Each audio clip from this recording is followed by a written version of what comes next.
آج ہم 29ویں پارے کا رکوع نمبر 14 اور سورہ جن کا دوسرا رکوع اس کی تفسیر سے شروع کریں گے۔ اعوذ باللہ من الشیطان الرجیم، بسم اللہ الرحمن الرحیم۔ قل انما ادعو ربی ولا اشرک به احدا۔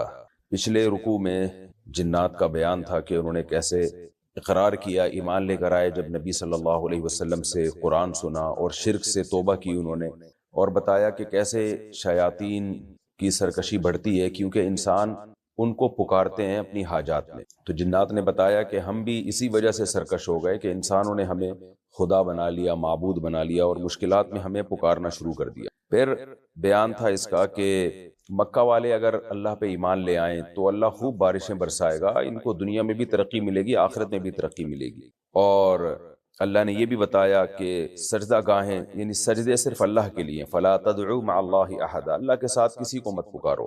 اور پھر ان لوگوں کی توحید سے نفرت کہ نبی جب نماز کے لیے کھڑے ہوتے ہیں اور صرف اللہ کو پکار رہے ہوتے ہیں اس نماز میں، ایاک نعبد و ایاک نستعین کہتے ہیں، تو یہ کیسے آپ کے اوپر ارادہ کرتے ہیں کہ ہم سب ٹوٹ پڑیں، اتنی نفرت ہے ان کو توحید سے۔ تو آگے اس رکوع میں اسی توحید کے مضمون کی تکرار ہے کہ اے نبی آپ ان سے کہہ دیجئے تم جتنی بھی نفرت کرو توحید سے، لیکن قل انما ادعو ربی، میں تو صرف اپنے رب کو پکاروں گا، ولا اشرک به احدا، اس کے ساتھ میں کسی کو شریک نہیں کروں گا۔ کیسی کانفیڈنس کے ساتھ نبی صلی اللہ علیہ وسلم کی دعوت ہے، کتنے بھرپور طریقے سے آپ صلی اللہ علیہ وسلم پوری قوم کے مقابلے میں کھڑے ہوئے۔ اور پھر اس توحید کے مضمون میں یہ بھی ہے، قل لا املک انی لا املک لکم ضرا ولا رشدا۔ مشرکین کہا کرتے تھے اگر ہم غلط ہیں تو آپ عذاب لے آئیں نا، آپ فوراً عذاب لے آئیں ہمارے اوپر۔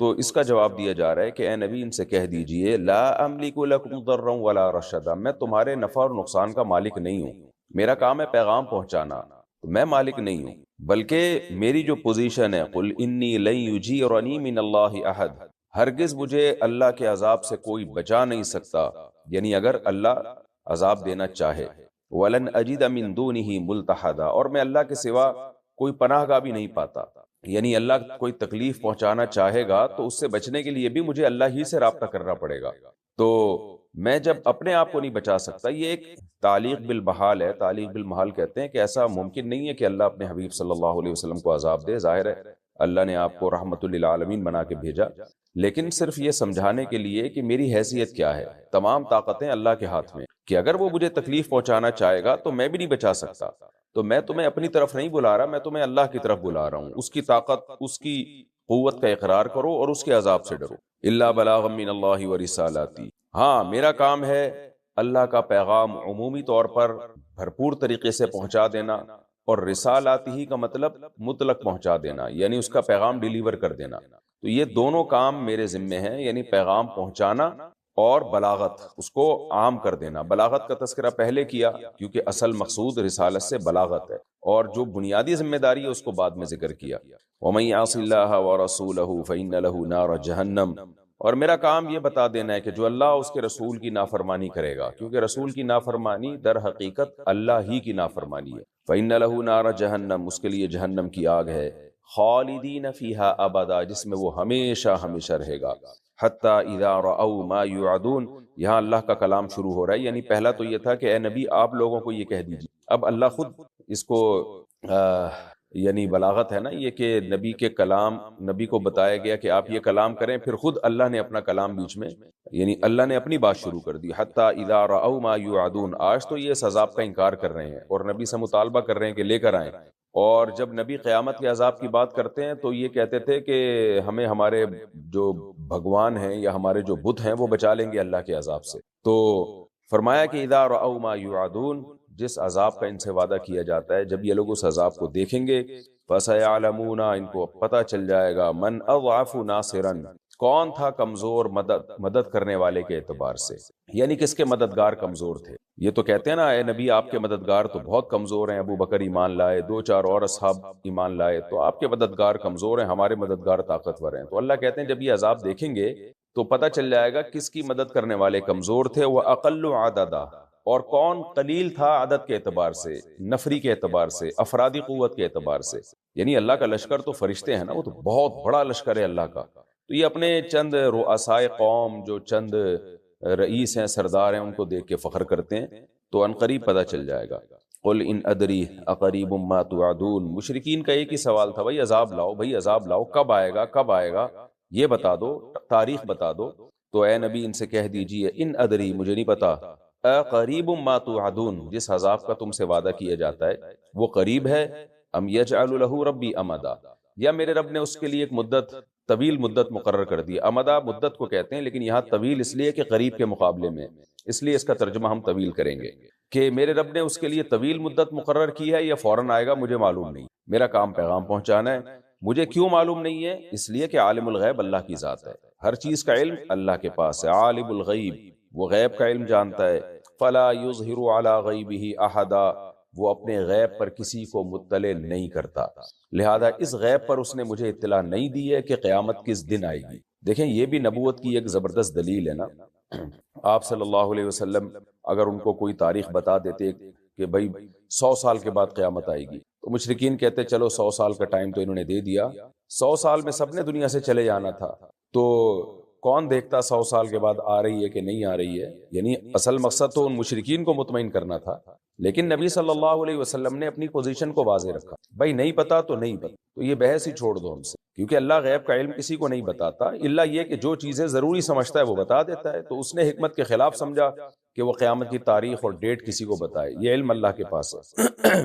فلا یظہر علی غیبہ احدا، وہ اپنے غیب پر کسی کو اطلاع نہیں دیتا، الا من ارتضی من رسول، ہاں بعض دفعہ ایسے ہوتا ہے کسی رسول سے وہ خوش ہوتا ہے، یعنی وہ راضی ہوتا ہے اس بات پر کہ اس کو غیب کا علم دے دیں، اور لہذا اس کو وہ رسول بنا دیتے ہیں، تو جزوی غیب کا علم پھر اللہ ان کو دے دیتا ہے، لیکن وہ غیب رہتا نہیں ہے۔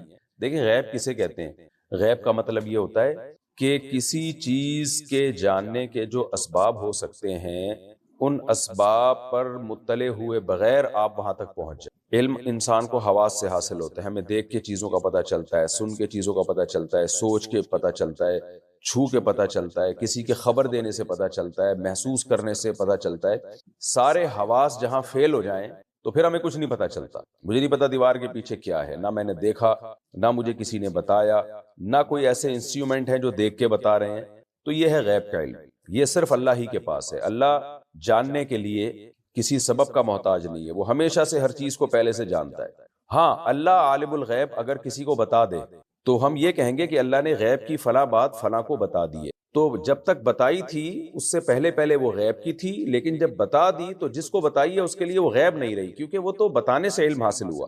کیونکہ بعض مشرکین اس آیت سے نبی کو عالم الغیب ثابت کرتے ہیں اور دلیل دیتے ہیں کہ دیکھو اللہ کہہ رہا ہے کہ غیب کا علم اللہ کے سوا کسی کے پاس نہیں ہے، الا من ارتضی من رسول، اللہ کسی رسول کو منتخب کر لے تو اسے غیب کا علم دے دیتا ہے۔ وہی اللہ جب کسی رسول کو منتخب کرتا ہے تو اسے جو غیب کی باتیں اللہ بتا دیتے ہیں رسول کو، تو وہ تو اللہ کے بتانے سے رسول کو پتہ چلی ہیں، اس لیے وہ غیب کی رہی نہیں ہے، ان کو مجازن غیب کہا گیا ہے۔ کیونکہ اگر ہم اس کی وجہ سے نبی کو عالم الغیب کہیں تو پھر سوال پیدا ہوتا ہے کہ پھر نبی نے امت کو بھی تو بتا دی وہ باتیں، تو پھر تو امت بھی عالم الغیب ہو گئی۔ یعنی نبی نے ہمیں بتا دیا کہ قیامت آئے گی، یہ نہیں بتایا کہ کب آئے گی، لیکن یہ بتا دیا کہ آئے گی، تو یہ بھی تو غیب کا علم ہے، ہمیں تو نہیں پتا تھا، نہ سائنس بتا سکتی ہے کہ قیامت آئے گی کہ نہیں آئے گی، اور اگر آج بتا بھی دیتی ہے تو اس زمانے میں سائنس تو نہیں بتا سکتی، اس زمانے میں سائنس نے اتنی ترقی نہیں کی تھی کہ وہ یہ بتا سکتے ہوتے کہ ایک دن آئے گا یہ کائنات تباہ و برباد ہو جائے گی، تو اس وقت تو یہ غیب کی بات تھی، قبر کا عذاب یہ غیب ہے، جنت جہنم یہ غیب ہے، لیکن نبی نے جب ہمیں بتا دی تو ہم کہیں گے نبی نے ہمیں غیب کی باتیں بتائی ہیں، لیکن اس سے ہم عالم الغیب نہیں بن گئے، اس لیے کہ ہمیں اس غیب پر اطلاع ایک سبب سے ہوئی ہے، وہ سبب کیا ہے؟ نبی کے بتانے سے۔ تو اسی طرح نبی کو بھی غیب کی باتیں جو پتہ چلی ہیں اس کے پیچھے ایک سبب ہے، وہ سبب کیا ہے؟ اللہ نے بتایا ہے، اور اللہ نے جب بتا دیا تو وہ غیب رہا نہیں، ایک بات۔ دوسری بات یہ کہ عالم الغیب یعنی تمام غیب کی باتیں صرف اللہ جانتا ہے، تو اللہ نے جو نبی کو غیب کی باتیں بتائی ہیں وہ بھی ساری باتیں نہیں بتائی ہیں، ساری باتیں بتا دی جاتی تو اللہ کا علم اور نبی کا علم برابر ہو جاتا۔ کیونکہ بعض لوگ یہ بھی ایک دلیل دیتے ہیں کہ بھئی ہم یہ نہیں کہتے کہ اللہ اور نبی ایک جیسے عالم الغیب ہیں، بلکہ اللہ اصل عالم الغیب ہے اور اللہ کے بتانے سے نبی بھی عالم الغیب بن گئے، یہ بھی غلط بات ہے۔ اللہ نے ساری باتیں نبی کو بتا دی ہوتی تو پھر ہم کہتے ہیں آپ صلی اللہ علیہ وسلم بھی عالم الغیب بن گئے، ہر چیز کا علم آپ کے پاس بھی ہے، ما کان وما یکون، لیکن یہ بات قرآن کے خلاف ہے۔ قرآن کہتا ہے کہ نہیں، قیامت کا علم کسی کے پاس نہیں ہے، تو اور اے نبی آپ بتا دیں میں اپنے نفع نقصان کا مالک نہیں ہوں، لو کنت اعلم الغیب لاستکثرت من الخیر، دوسرے مقام پہ ہے نا، اگر مجھے غیب کا علم ہوتا تو مجھے کوئی نقصان ہی نہ ہوتا. وما مسنی السوء، لیکن ہم دیکھتے ہیں نبی صلی اللہ علیہ وسلم کو بہت سے مواقع پہ نقصان بھی ہوا، کیونکہ آپ کو نہیں پتا تھا کل کیا ہونے والا ہے، غزوہ احد میں کس طرح سے شکست ہونے والی ہے وقتی طور پر، اور کیا کس وقت کیا حادثات ہونے والے ہیں. تو یہ سب اس بات کی علامت ہے کہ نبی کو اللہ نے ضروری باتوں کا علم تو دیا تھا جن کا غیب سے تعلق تھا، لیکن ہر بات بتا دیو، ما کان وما یکون، جو کچھ ہو رہا ہے جو کچھ ہو چکا ہے سب بتا دیو. یہ قرآن و سنت کے بالکل خلاف ہے، اور یہ عقیدہ 100% شرکی عقیدہ ہے، کیونکہ علم اور قدرت اللہ کی دو ایسی صفات ہیں کہ اس میں کوئی اللہ کے ساتھ شریک نہیں ہے. اللہ کی قدرت بھی کامل اور اللہ کا علم بھی کامل.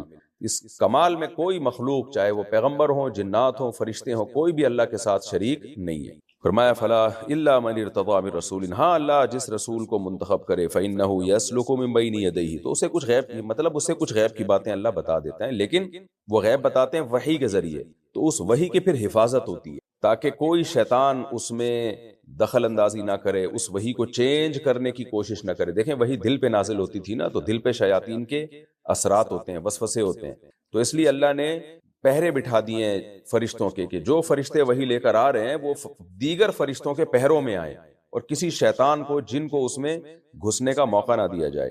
فرمایا فَإِنَّهُ يَسْلُكُ مِن بَيْنِ يَدَيْهِ وَمِن خَلْفِهِ رَصَدًا، تو اللہ چلا دیتا ہے پیغمبر کے سامنے بھی اور پیچھے بھی. یہ کنایا ہے، یعنی چاروں طرف سے رصدا، پہرے دار.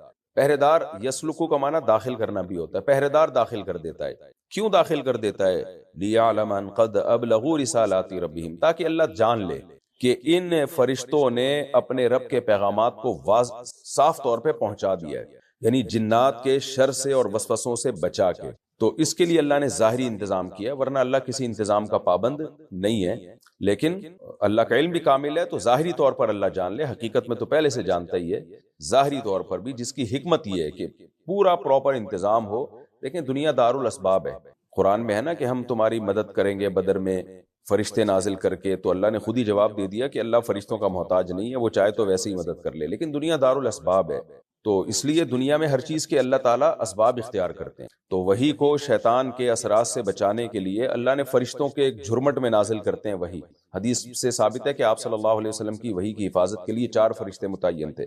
تو یہ اسباب اختیار کیے اللہ تعالیٰ نے، ورنہ اللہ اسباب کا محتاج نہیں ہے، لیکن دنیا دار الاسباب ہے. وہی بات کہ حضرت عیسیٰ علیہ السلام جب قرب قیامت میں نازل ہوں گے تو آسمان سے تو اتر آئیں گے مینار تک، لیکن مینار سے سیڑھیاں لگا کے نیچے اتریں گے. اب دیکھیں آسمان سے اتر گئے مینار تک فرشتوں کے کندھوں پہ، آگے سیڑھیاں لگائی جا رہی ہیں. وجہ اس کی ہے کہ بھئی آپ دار الاسباب میں داخل ہو چکے ہیں، اب یہاں سیڑھیوں سے اتار چڑھاؤ ہوگا، اب فرشتے نہیں اوپر نیچے لے کے جائیں گے. تو ان قد ابلغوا رسالات ربهم، تاکہ اللہ جان لے کہ انہوں نے اپنے رب کے پیغامات کو پورے طور پہ پہنچا دیا ہے. وَأَحَاطَ بِمَا لَدَيْهِمْ، اور اللہ نے احاطہ کیا ہوا ہے ان فرشتوں کے سامنے، یعنی ان کے احوال کا. ان فرشتوں کے حالات کو بھی اللہ دیکھ رہا ہے، بلکہ دیکھنا تو دور کی بات، احصا کل شیء عددا، کائنات کے ذرے ذرے کو اس نے شمار کیا ہوا ہے. احصا کا معنی حفاظت کرنا، شمار کرنا، یہ ان سب معنوں میں استعمال ہوتا ہے. جس چیز کی حفاظت کی جاتی ہے اس کو گن گن کے رکھا جاتا ہے، اس لیے گننے کے معنی میں بھی ہے، حفاظت کے معنی میں بھی ہے. تو ہر چیز کو اس نے عدد یعنی گن کے محفوظ رکھا ہوا ہے. تو یہ کنایا ہے کہ حفاظت سے، کائنات کے ذرے ذرے کا اس کے پاس حساب ہے. تو وہی کیسے ضائع ہو سکتی ہے، اور اللہ کو کیسے اللہ بھول سکتا ہے کہ میں نے پیغمبر پہ وہی نازل کیا کی تھی اور ہوئی کیا ہے، شیطان نے اس میں تصرف کر کے کیا کرا دیا. تو ایسا ہو نہیں سکتا، امپاسبل، کیونکہ اللہ کا علم کامل ہے. لہذا وہی ہر طرح کی تحریفات سے محفوظ.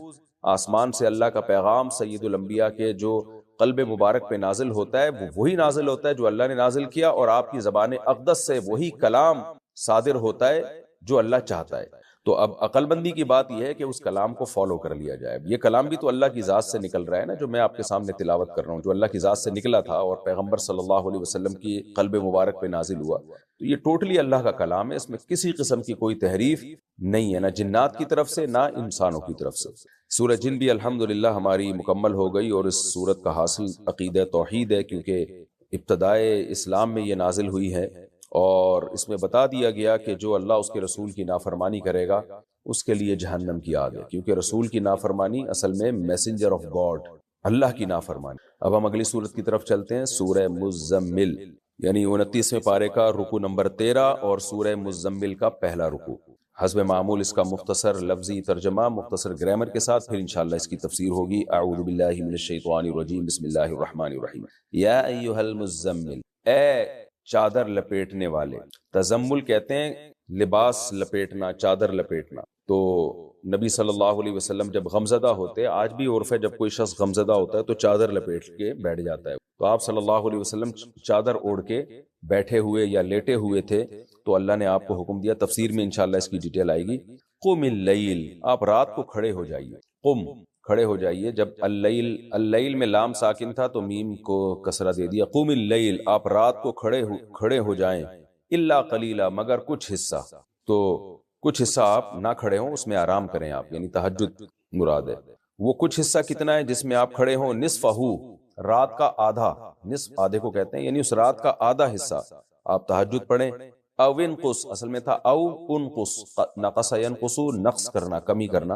او انقص، یا آپ کمی کریں، منہ، اس رات میں، قلیلا، کچھ حصہ، یعنی آدھی رات کھڑے رہیں یا آدھی میں بھی کچھ کمی کر دیں، آدھی سے کم کھڑے رہیں، یعنی ایک تہائی رات۔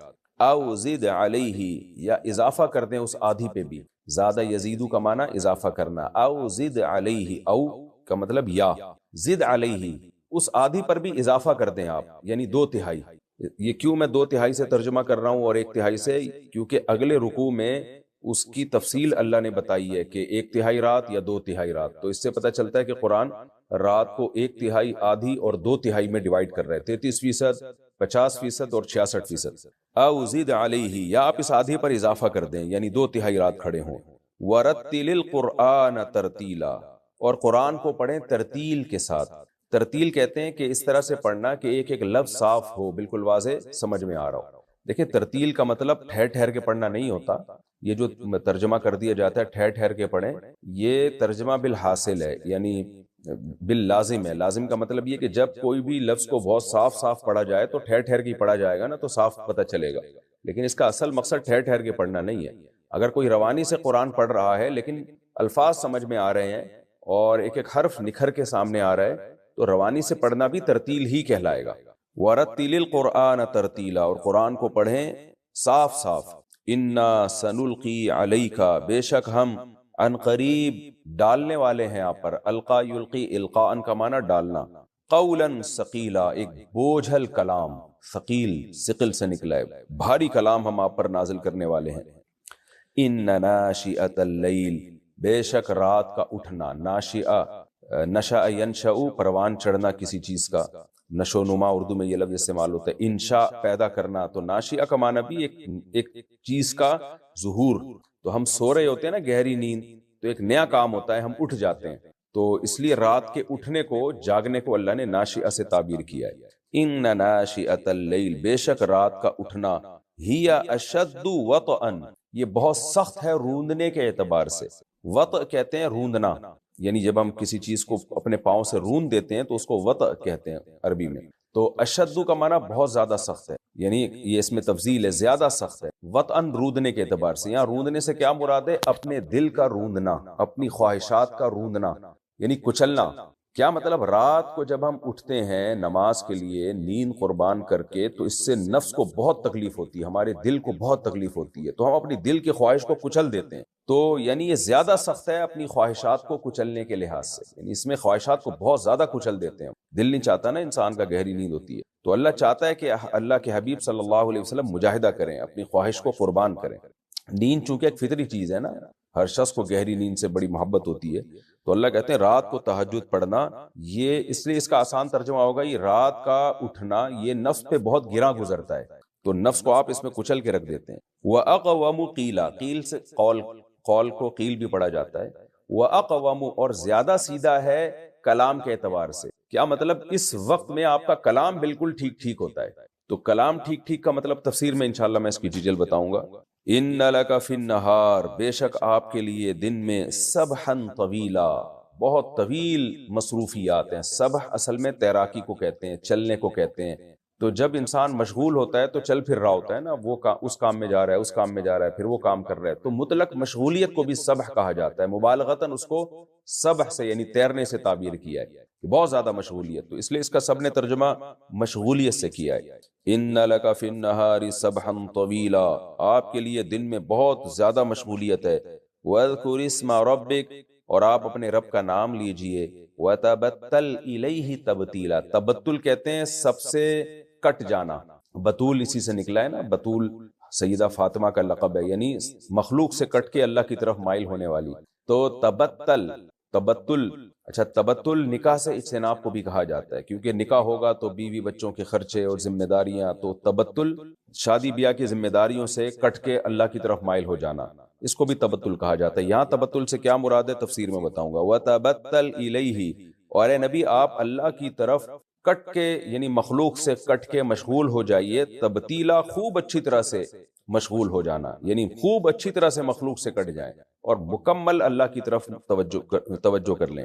واللہ کون ہے؟ رب المشرق والمغرب، وہ مشرق کا مالک اور مغرب کا مالک، لا الہ الا ہو، اس کے سوا کوئی عبادت کے لائق نہیں، فاتخذہ وکیلا، اسی کو ٹھہرا لیں اپنا کارساز۔ وکیل کسے کہتے ہیں؟ آپ اس کے ذمہ کام سونپ کے خود آرام سے بیٹھ جاتے ہیں، بھائی وکیلوں کو فیس دی جاتی ہے نا کہ بھئی آپ کو ہم فیس دے رہے ہیں، اب آپ نمٹیں ہمارا یہ سارا کام نمٹائیں آپ، تو اللہ کہہ رہے ہیں کہ وکیل اللہ کو بنا لیں۔ اب اللہ کو تو خدا نخواستہ کوئی فیس نہیں دی جاتی، مقصد یہی ہے کہ اپنا کارساز اللہ کو بنا لیں، یعنی اللہ نے جو کام آپ کے ذمہ لگایا آپ وہ کریں اور اپنے سارے معاملات اللہ کے سپرد کر دیں، اس پہ توکل کریں۔ وَاصْبِرْ عَلَىٰ مَا يَقُولُونَ، اور یہ مشرکین جو باتیں کر رہے ہیں اس پہ صبر کریں۔ وَاهْجُرْهُمْ، اور چھوڑ دیں ان کی، ہجرت چھوڑنے کو کہتے ہیں، اور چھوڑ دیں ان کو حجرن جمیلا، عمدہ طریقے سے چھوڑنا۔ وَذَرْنِي، یہ ذر کا لفظ دوبارہ آ گیا، کئی بار آ چکا ہے، ذر کا مطلب چھوڑ دیں۔ وَذَرْنِي، اور چھوڑ دیں مجھے، وَالْمُكَذِّبِينَ، اور جھٹلانے والوں کو، یعنی مجھے اور ان کو چھوڑ دیں آپ، میں ان سے خود ہی نمٹ لوں گا۔ اُولِي النَّعْمَةِ، یہ جھٹلانے والے جو نعمتوں والے ہیں، جن کو اللہ نے خوب دنیا میں نعمتیں دی ہیں۔ وَمَهِّلْهُمْ، مَهَّلَ يُمَهِّلُ تَمْهِيلًا، مہلت دینا، اور ان کو مہلت دے دیں، قلیلاً تھوڑے دنوں کے لیے، کچھ وقت کے لیے آپ ان کو مہلت دے دیں۔ اِنَّ لَدَيْنَا، بے شک ہمارے پاس، انکالن، زنجیریں ہیں، توق ہیں، انکال توق جو گلے میں ڈالے جاتے ہیں، وجحیما، اور جہنم ہے، وطعامن، اور کھانا ہے، ذا غصہ، غصہ کہتے ہیں گلے میں اٹکنے والا، اٹکنا، تو ذا غصتن گلے میں اٹکنے والا کھانا، وعذابًا علیما، اور دردناک عذاب ہے ہمارے پاس۔ یوم ترجف الارض، یہ عذاب کب ہوگا؟ جس دن زمین کانپے گی، والجبال، اور پہاڑ بھی کانپیں گے، کثیبا مہیلا، کثیب ریت کے ٹیلے کو بولتے ہیں، ریت کے چھوٹے چھوٹے جو جمع ہو جاتی ہے نا کہیں ریت، اور مہیلا حالت تراب، جیسے مٹی کو آپ دائیں بائیں کرتے ہیں تو ایسے پھیل جاتی ہے وہ، تو مہیل اس میں مفعول ہے، یعنی وہ ریت جو پھیلا دی گئی ہو، یعنی اس کا آسان ترجمہ جو کیا گیا ہے ریگے رواں، یعنی جیسے پہاڑ ہوں گے نا، یہ پہاڑ نہیں رہیں گے ایسے جیسے کمزور ریت ہوتی ہے، پھونک مارو وہ اڑ جائے، تو ایسے ہلکی ریت کی طرح بن جائیں گے پہاڑ۔ انا ارسلنا الیکم رسولا، بے شک ہم نے بھیجا ہے آپ کی طرف ایک رسول، اے لوگو آپ کی طرف ہم نے ایک رسول بھیجا ہے، تمہاری طرف ہم نے ایک رسول بھیجا ہے، شاہدن علیکم، جو گواہ ہوگا تم پر، یعنی رسول قیامت کے دن گواہی دیں گے، کما ارسلنا الی فرعون رسولا، جیسے ہم نے فرعون کی طرف ایک رسول کو بھیجا تھا، فعصا فرعون الرسول، فرعون نے رسول کی نافرمانی کی، فَأَخَذْنَاهُ أَخْذًا وَبِيلًا، پس ہم نے پکڑ لیا تھا اس فرعون کو، اخذًا وبیلا، وبیل کہتے ہیں شدید کو، بہت شدید پکڑ میں پکڑا تھا فرعون کو۔ فَكَيْفَ تَتَّقُونَ إِن كَفَرْتُمْ، بس تم کیسے ڈرو گے اگر تم کفر کرتے ہو، یومن، اس دن سے، یجعل الولدان شیبا، جو بنا دے گا ولدان ولد کی جمع، ولد کی جمع ولد بچے کو بولتے ہیں، ولدان اس کی جمع، شیبا بوڑھے کو کہتے ہیں، شیب سفید بالوں کو بھی کہا جاتا ہے، تو یوم یعنی کیف تتقون ان کفرتم، اگر تم کفر کرو گے تو کیف تتقون یومن، تم کیسے بچ پاؤ گے اس دن سے، یہاں ڈرنا نہیں بلکہ بچنے کے معنی میں ہوگا، کیسے بچ پاؤ گے اس دن سے، یجعل الولدان شیبا، جو بچوں کو بوڑھا کر دے گا، یعنی اس دن کی شدت ایسی ہوگی جو بچوں کو بوڑھا بنا دے۔ السماء منفطر بہ، آسمان پھٹ جائے گا، بھی اس دن، یہ با بمعنی فی کے ہے یا با سببیہ ہے، یعنی اس دن کی وجہ سے آسمان پھٹ جائے گا۔ کان وعدہ بے شک ہے اللہ کا وعدہ مفعولا ہو کر رہے گا. مفعول جس کام کو کیا جائے اس کو مفعول کہا جاتا ہے. فعل کا مطلب کرنا، مفعول وہ کام جو کیا جائے، یعنی اللہ کا وعدہ ایسا ہے جو ہو کیا جائے گا، جو ہو کے رہے گا. ان ہذہ تذکرہ بے شک یہ باتیں نصیحت ہیں. فمن شاء پس جو چاہے اتخذ الی ربہ سبیلا وہ اپنے رب کے پاس راستہ بنا لے، یعنی رب تک پہنچنے کا راستہ بنا لے، یعنی نیک اعمال اختیار کر لے. یہ سورہ مزمل کا پہلا رکوع تھا، اس کا مختصر لفظی ترجمہ ہو چکا. دوسرے رکوع جو سورہ مزمل کا دوسرا رکوع ہے اس کا ترجمہ و تفسیر بھی میں ابھی کیے دیتا ہوں، کیونکہ یہ دوسرے اور پہلا رکوع کے مضامین ایک جیسے ہیں. پھر پوری سورہ مزمل کی تفسیر ایک ہی ساتھ انشاءاللہ میں شروع کر دوں گا. ان ربک یعلم انک تقوم بے شک تیرا رب جانتا ہے کہ آپ کھڑے ہوتے ہیں ادنا من ثلثی اللیل. دیکھیں ثلث کہتے ہیں 1/3 کو، 33.33%. تو ثلثینی 2 ثلث یعنی 66.66%، 2 تہائی. ثلثی کے بعد اللیل آ گیا تو نون گر گیا، یعنی مضاف ہو گیا نا، تو ثلثی اللیل ایک رات کے 2 تہائی. اب اس آیت کا ترجمہ سمجھیں. بے شک تیرا رب جانتا ہے انکا تقوم کہ اے محمد صلی اللہ علیہ وسلم آپ قیام کرتے ہیں ادنا من ثلثی اللیل رات کے 2 تہائی سے کم، رات کے 2 تہائی سے کم حصے میں آپ قیام کرتے ہیں. ادنا یہ بھی اس میں تفضیل ہے، کسی چیز کے مقابلے میں کم. وَنِصْفَهُ اور آپ قیام کرتے ہیں نصفہو اس رات کی ایک نصف، یعنی رات کا نصف آدھی رات. وَثُلُثَهُ اور رات کا 1 تہائی. یعنی اللہ یہ بات جانتا ہے کہ آپ 2 تہائی سے کم اور 1 تہائی اور 1 ثلث دوبارہ ترجمہ کر دیتا ہوں. بے شک آپ کا رب جانتا ہے کہ آپ قیام کرتے ہیں 2 تہائی رات سے کم کم اور آدھی رات بھی اور 1 تہائی رات بھی. یعنی کبھی آپ 2 تہائی رات سے تھوڑا سا کم قیام کرتے ہیں، اور کبھی آپ آدھی رات قیام کرتے ہیں، اور کبھی آپ 1 تہائی رات قیام کرتے ہیں. وَطَائِفَةٌ مِّنَ الَّذِينَ مَعَكَ اور ایک جماعت جو ان لوگوں میں سے ہے جو آپ کے ساتھ ہیں، یعنی آپ کے ساتھ جو ایمان لانے والے لوگوں میں سے ایک جماعت، یعنی وہ بھی یہ کام کرتی ہے. جب آپ تہجد پڑھتے ہیں تو کبھی آدھی رات، کبھی 2 تہائی سے تھوڑا سا کم، اور کبھی 1 تہائی رات آپ بھی قیام کرتے ہیں، اور جو آپ کے ساتھ ایمان لانے والے لوگ ہیں ان میں سے بھی ایک طائفہ، ایک جو چھوٹی سی جماعت ہے وہ بھی آپ کے ساتھ رات کو قیام کرتی ہے. واللہ یقدر اللیل والنہار اور اللہ ہی ہے جو رات اور دن کے اندازے لگاتا ہے، یعنی رات اور دن کا پورا اندازہ کہ کتنی لمبی رات ہوگی، اس کا 1 تہائی کتنا ہوگا، آدھا کتنا ہوگا، 2 تہائی کتنا ہوگا. تو رات اور دن کے یہ پوری صحیح کلیکشن اللہ ہی کرتا ہے. علم ان لن تحصوہ اللہ یہ بات جانتا ہے کہ لن تحصوہ تم اس کو شمار نہیں کر سکتے. احصاء یحصی احصاء کا معنی شمار کرنا، حفاظت کرنا. یہ پہلے میں اس لفظ کے بارے میں کئی بار بتا چکا ہوں. تو لن تحصوہ تم ہرگز اس کا اندازہ نہیں لگا سکتے، یعنی اللہ یہ بات جانتا ہے تم پوری کیلکولیشن نہیں کر سکتے کہ آدھی رات کب کمپلیٹ ہو رہی ہے، 2 تہائی رات کب کمپلیٹ ہو رہی ہے. اس زمانے میں آلات نہیں تھے نا راتوں کو ناپنے کے اور جانچنے کے، گھڑیاں نہیں تھی. فتاب علیکم پس اللہ نے تم پر رجوع کیا، یعنی تمہیں یہ لفظ جب اس وقت بھی استعمال ہوتے جب کوئی سہولت دی جا رہی ہوتی ہے، کوئی حکم منسوخ کیا جا رہا ہوتا ہے. تو تاب علیکم اللہ نے تم پر متوجہ ہوا، لہذا اب اللہ حکم دے رہا ہے فقرؤوا ما تیسر من القرآن پس تم قرات کرو ما اتنی مقدار تیسر جو آسان ہو من القرآن قرآن کی، جتنی آسانی سے تم تلاوت کر سکتے ہو کر لو. آدھی رات 1 تہائی کا حکم نہیں ہے، تفسیر میں ڈیٹیل آئے گی انشاءاللہ. علم ان اللہ جانتا ہے، کیا جانتا ہے؟ ان سیکون یہ بات جانتا ہے کہ سیکون منکم مرضی تم میں سے کچھ لوگ مریض ہوں گے، مریض کی جمع مرضی. وآخرون اور کچھ دیگر، آخر یعنی اس کے علاوہ کچھ لوگ ہوں گے، یضربون فی الارض جو زمین میں چلیں گے پھریں گے، سفر کریں گے. ضرب فی الارض زمین میں سفر کرنے کو بھی کہتے ہیں، زمین میں سفر کریں گے. یبتغون من فضل اللہ جو اللہ کی روزی تلاش کر رہے ہوں گے، ملازمت کریں گے، تجارت کریں گے. وآخرون اور کچھ دیگر ایسے ہوں گے یقاتلون فی سبیل اللہ جو اللہ کی راہ میں لڑ رہے ہوں گے. فقرؤوا ما تیسر منہ پس پڑھ لیا کرو اتنا قرآن جو تمہیں آسان لگے، تیسرہ جو آسان ہو منہ اس قرآن میں سے. وَأَقِيمُوا الصَّلَاةَ لیکن نماز قائم کرتے رہو. وَآتُوا الزَّكَاةَ اور زکوٰۃ دیتے رہو. وَأَقْرِضُوا اللَّهَ اور اللہ کو قرضہ دیتے رہو. قرضاً حسنا قرض حسن. قرض حسن کسے کہتے ہیں؟ وہ قرض جو خالصتاً اخلاص کی بیس پہ ہو، جس میں صرف اللہ کی رضا مقصد ہو. وَمَا تُقَدِّمُوا اور جو تم آگے بھیجو گے، قدم یقدموا لِأَنفُسِكُمْ اپنے فائدے کے لیے، اپنی ذاتوں کے لیے، من خیر کوئی بھی خیر کی چیز، چاہے وہ عمل ہو چاہے وہ صدقہ ہو، تجدوہ عند اللہ، اسے پالو گے تم اللہ کے پاس۔ کیا پاؤ گے اس کو تم؟ ہوا خیرن واعظم اجرا، اس کو اس حال میں پاؤ گے، یعنی ایسا پاؤ گے کہ وہ بہتر بھی ہوگا اور اجر کے اعتبار سے بہت بڑا وہ بھی ہو، یعنی دنیا کے لحاظ سے بہتر، یعنی پہلے سے بہتر پاؤ گے اس کو، تفسیر میں ڈیٹیل آئے گی انشاءاللہ، اور اس کا اجر بھی زیادہ ہوگا۔ واستغفر اللہ، اور اللہ سے استغفار کرو، اپنے گناہوں کی معافی مانگو، ان اللہ غفور رحیم، بے شک اللہ معاف کرنے والا اور رحم کرنے والا۔ یہ جو سورہ مزمل کے دونوں رکوع کا مختصر لفظی ترجمہ مختصر گرامر کے ساتھ ہو گیا۔ اب ہم سورہ مزمل کی تفسیر کی طرف چلتے ہیں۔ ہمارے پاس 8 منٹ باقی ہیں، 8 منٹ میں اللہ کرے پوری تفسیر ہو جائے۔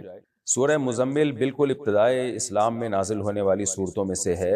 جب نبی صلی اللہ علیہ وسلم نے اقرأ بسم ربک الذی خلق کے بعد مشرکین مکہ کو دعوت دینا شروع کی، تو وہ دار الندوہ میں ان کا اجتماع ہوا۔ دار الندوہ وہ جگہ تھی جہاں یہ لوگ بیٹھ کے مشورے کیا کرتے تھے، عرب کے سردار تو بیٹھ کے مشورہ کرنے لگے کہ یہ جادوگر ہیں یا ساحر ہیں یا مجنون ہیں، کیا ہے تمہاری کیا رائے ہے؟ تو اس پر اتفاق ہوا کہ بھئی یہ جادوگر ہیں، کیونکہ یہ دو محبت کرنے والوں میں جدائی ڈال دیتے ہیں۔ اب ایک گھر میں ایک شخص ایمان لے آیا، بیٹا ایمان لے آیا، تو باپ نے اس سے دشمنی کرنا شروع کر دی، تو دیکھو یہ تو محبتوں کو توڑ رہے ہیں، تو یہ جادوگروں کا کام ہوتا ہے۔ تو اس طرح کی باتیں کر رہے تھے۔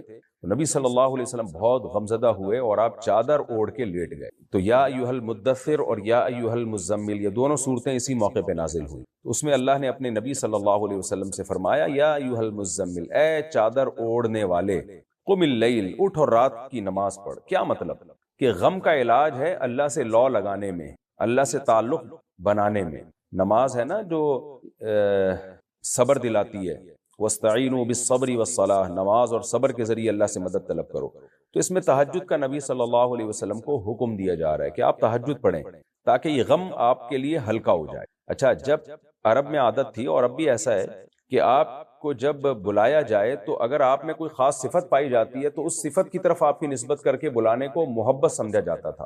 جیسے سیدنا علی رضی اللہ تعالیٰ عنہ ایک دفعہ مٹی میں لیٹے ہوئے تھے زمین پہ، تو آپ کے مٹی لگی ہوئی تھی، تو نبی نے آپ کو ابو تراب کہہ کے خطاب کیا، اے مٹی والے، کیونکہ جب نبی خطاب کر رہے تھے اس وقت آپ کے جسد اطہر سے مٹی لگی ہوئی تھی حضرت علی کے، تو آپ نے ان کو کیا کہا؟ ابو تراب، مٹی والے۔ تو جب خطاب کیا تو مٹی کے ساتھ آپ کی باڈی ٹچ تھی۔ تو عربوں میں عادت تھی کہ جب ہم خطاب کر رہے ہیں تو جو جس کام میں مشغول ہے اس کی نسبت اس کی طرف کی جائے، تو یہ محبت سمجھی جاتی تھی۔ حضرت علی کو یہ کنیت اتنی پسند آئی کہ ساری زندگی کے لیے انہوں نے اپنی یہ کنیت رکھ لی، ابو تراب۔ تو اسی طرح نبی صلی اللہ علیہ وسلم پہ جب یہ آیتیں نازل ہوئی تو آپ چادر اوڑھ کے بیٹھے ہوئے تھے غمزدہ، تو اللہ نے آپ کو چادر اوڑھنے والے سے ہی تعبیر کیا۔ تو یہ محبت کا ایک طریقہ ہے، محبت کے اظہار کا، اے چادر اوڑھنے والے، قم اللیل الا قلیلا، آپ کھڑے ہو جائیں رات کو مگر تھوڑا حصہ۔ یہ جب سورہ مزمل کا جو پہلا رکوع ہے، جمہور مفسرین اس طرف گئے ہیں کہ اس میں اللہ نے نبی پر اور پوری امت پہ تہجد کو فرض کیا، کیونکہ صحابہ کرام اس وقت بہت قسمہ پرسی کی حالت میں تھے، بہت زیادہ غمزدہ تھے، تو سب پہ تہجد فرض ہوئی۔ لیکن اگلے رکوع میں اس تہجد کے حکم کو منسوخ کر دیا گیا اور حکم دیا گیا فَقْرَؤُوا مَا تَيَسَّرَ مِنْهُ، جتنی تم سے تلاوت ہو سکتی ہے کرو، وہ بھی استحباب کے درجے میں، واجب نہیں ہے۔ تو اگلے رکوع میں تہجد کی فرضیت کو منسوخ کیا گیا، اور اگلا رکوع بعد میں نازل ہوا ہے، یعنی ایک کافی ٹائم کے بعد، سورہ مزمل کے پہلے رکوع کے بعد نازل ہوا ہے، بعض لوگوں نے کہا 2 سال کے بعد، واللہ عالم۔ تو منسوخ کیا گیا دوسرے رکوع میں تہجد کی نماز کو۔ عام امت کے لیے تو منسوخ کر دیا گیا، یعنی اس کی فرضیت کو، سنت ہونا تو ابھی بھی باقی ہے، ثواب ہے بہت زیادہ، لیکن فرضیت منسوخ ہو گئی۔ اب یہ فرضیت نبی کے حق میں بھی منسوخ ہوئی کہ نہیں ہوئی، پھر اس میں بھی علماء کی دو رائے ہیں۔ بعض کہتے ہیں نبی پر بھی تہجد کی نماز فرضیت منسوخ ہو گئی، اور بعض نے کہا نہیں، نبی پر تہجد کی نماز آخری دم تک فرض تھی، امت کے لیے اس تہجد کی نماز کے فرض ہونے کو منسوخ کیا گیا۔ تو شروع میں جب تہجد فرض ہوئی تو یہ آیتیں نازل ہوئیں، یا ایھا المزمل، اے چادر اوڑھ کر لیٹنے والے، اے چادر اوڑھنے والے، قم اللیل الا قلیلا، آپ رات کو کھڑے ہو جائیں کچھ حصے کے بغیر، یعنی کچھ حصہ آرام کیجیے۔ تو کتنی دیر آپ کھڑے ہو جائیں؟ نصفہ، آدھی رات، یعنی آدھی رات تک آپ نماز پڑھیں۔ او انقص منہ قلیلا، یا اس آدھی سے کچھ حصہ کم کر لیں۔ وہ کم کر کے کتنا حصہ بنے گا؟ ثلثہ، 1/3۔ جیسے کہ اگلے رکوع میں آ رہا ہے نا کہ اللہ کو معلوم ہے کہ آپ آدھی رات بھی کھڑے ہوتے ہیں، 1/3 بھی اور 2/3 بھی، تو آدھی رات سے کچھ کم بھی کھڑے ہو سکتے ہیں آپ، وہ ہے 1/3۔ تو کم سے کم جو تہجد کی مقدار فرض تھی شروع میں اس امت پہ اور نبی پہ، وہ تھی 1/3 رات، یعنی عشاء کا وقت جب سے شروع ہوتا ہے اور صبح صادق، تو اس پوری رات کو آپ نے 3 حصوں میں ڈیوائیڈ کر لینا ہے، اور 3 حصوں میں سے ایک حصہ آپ نے تہجد پڑھنی ہے۔ او زد علیہ، یا اس پر کچھ اضافہ کر لیں، یعنی نصف پہ کچھ اضافہ کر لیں تو 2/3 بن جائے گا۔ ورتل القرآن ترتیلا، اور اس تہجد میں کرنا کیا ہے؟ قرآن کو صاف صاف پڑھنا ہے۔ تو تہجد کی مشروعیت کی جو بنیاد ہے وہ ہے تلاوت قرآن، تو قرآن کی تلاوت کرنی ہے اس میں آپ نے۔ انا سنلقی علیک قولا ثقیلا، یہ تہجد کا حکم کیوں دیا جا رہا ہے، قرآن پڑھنے کا حکم کیوں دیا جا رہا ہے؟ اس لیے کہ ہم آپ پر نازل کرنے والے ہیں ایک بھاری کلام۔ جتنا کلام نازل ہو چکا ہے یہ تو بہت تھوڑا ہے، آگے پورا قرآن ہے جو آپ پہ نازل کرنا ہے، تو اس کے لیے آپ کو تیار کیا جا رہا ہے۔ بھاری کیوں ہے وہ کلام جو ہم نازل کریں گے؟ 2 طرح سے بھاری ہے۔ ایک تو اس کے احکام بہت بھاری ہیں، اس میں آپ کو حکم ہے تبلیغ کریں آپ، اور پوری قوم سے آپ مقابلہ کریں۔ ظاہر ایک بہت بڑا ویژن ہے جو اس قرآن میں نبی کو دیا جا رہا ہے، بات بات پہ آیتیں نازل ہوں گی، یہ کرنا ہے یہ نہیں کرنا، تو اس لحاظ سے ایک بھاری کلام ہے۔ دوسرا، یہ کلام نازل ہونے میں بھی بھاری ہے۔ جیسے حضرت زید بن ثابت کہتے ہیں نبی صلی اللہ علیہ وسلم کی ران میری ران پر تھی اور آپ صلی اللہ علیہ وسلم پر وہی نازل ہوئی، تو آپ کی ران مبارک اتنی بوجھل ہو گئی مجھے ڈر لگا کہ میری ران چٹک کے ٹوٹ نہ جائے کہیں۔ سیدہ عائشہ فرماتی ہیں شدید سردی میں بھی جب نبی پر وحی نازل ہوتی تھی نا، آپ کے پیشانی مبارک سے پسینے کے قطرے ٹپک رہے ہوتے تھے، اتنا بوجھ ہوتا تھا آپ کی طبیعت پہ۔ تو یہ اس لحاظ سے بھی بہت بھاری کلام ہے، تو دونوں لحاظ سے بھاری ہے، معنوی طور پر بھی اور ظاہری طور پر بھی۔ تو ہم آپ کو تہجد کا حکم اس لیے دے رہے ہیں کہ تہجد سے آپ کے لیے اس مشقت کو برداشت کرنا آسان ہو جائے گا 2 وجہ سے۔ نمبر 1، تہجد سے جتنا اللہ کا تعلق نصیب ہوتا ہے اتنا شاید کسی اور عبادت سے نہیں ہوتا، تو اللہ کے تعلق کی وجہ سے اس بوجھ کو برداشت کرنا آپ کے لیے، تبلیغ رسالت کے بوجھ کو برداشت کرنا آسان ہو جائے گا، کیونکہ اللہ کے حکم پہ کر رہے ہیں، اللہ کی محبت میں کر رہے ہیں۔